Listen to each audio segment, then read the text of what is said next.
A new sheriff has entered us from a long time ago in the name of religion. What religion has done to us, we may not recover from it. Like Karl Marx said, religion is the opium of the masses. And what does that mean? Chukwudi, Adetem is your Igbo sister now. I could go lock him up. Leave him now. Please, in the name of God, leave him. Meanwhile, what he did to you, let the courts decide it. Because he has talked about God, okay, we'll settle it.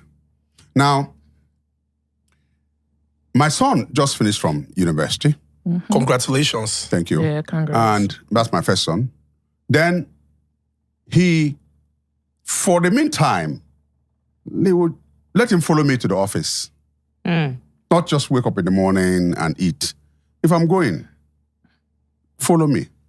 That way, he will understand what I do to put food on the table. Many Nigerian people, that's why that decision, that quote holds. Do not even take their children to know their office, to know what they do, the process of the money making. And that's why immediately anything happens to the man, they start quarreling over the property. They don't know the source. So I felt it's better. He understands, not that he's going to be an actor. He understands how Simpliciter Associate Productions works.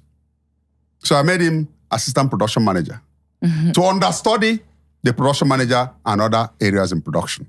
Yeah. So he is not going to show his face as an actor.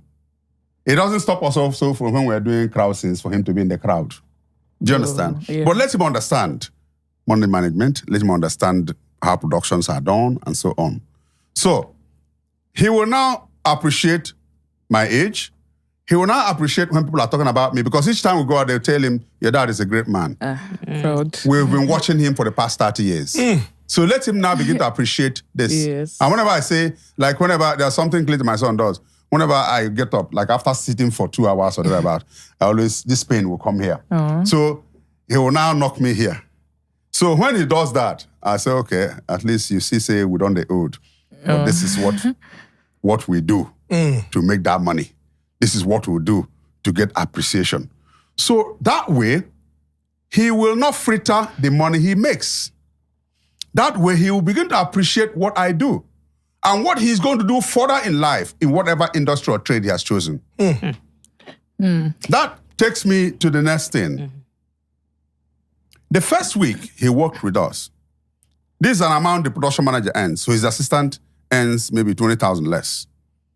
So the culture, which I have found out, is the culture of the Igbos, also the culture of the Yorubas and many places in Nigeria, is that when you earn your first salary, you take it to your father. He's your biological father. He's the only one who has your best interest at heart. If, for instance, my son earned 50,000 for that first drama he did, he worked as assistant production manager. I asked him to give me 500 naira from the 50,000. And I said, kneel down. I prayed for him. Your first salary is your father, not your pastor. So religion has brought a lot of washing that a man will sit in the comfort of his home and ask my son or daughter to bring what they call first fruit. For what? Now you train him. My suffering all my life. He receives my fatherly blessings, and that goes all through his life. I'm the only person who can open my mouth and cause it happens. You as pastor cannot. So this brainwashing has to stop. A man woke up, and that was where that thing came from in January on video. I don't know whether you saw it. And said, it is my portion. It is my blessing. You must bring your salary to me. And I asked you, Chukwudi, entire salary, 100%. Remember, I took 5,000. 500 from my son's own. Ask yourself, logically, and you that is watching this program, ask yourself logically, if you take 100%, what about the child's transportation? Won't he eat that month? Won't he recharge his phone? It's wicked for anybody to do that. It is not God. And we must challenge it. I'm not a Christian to the level of following sheepishly.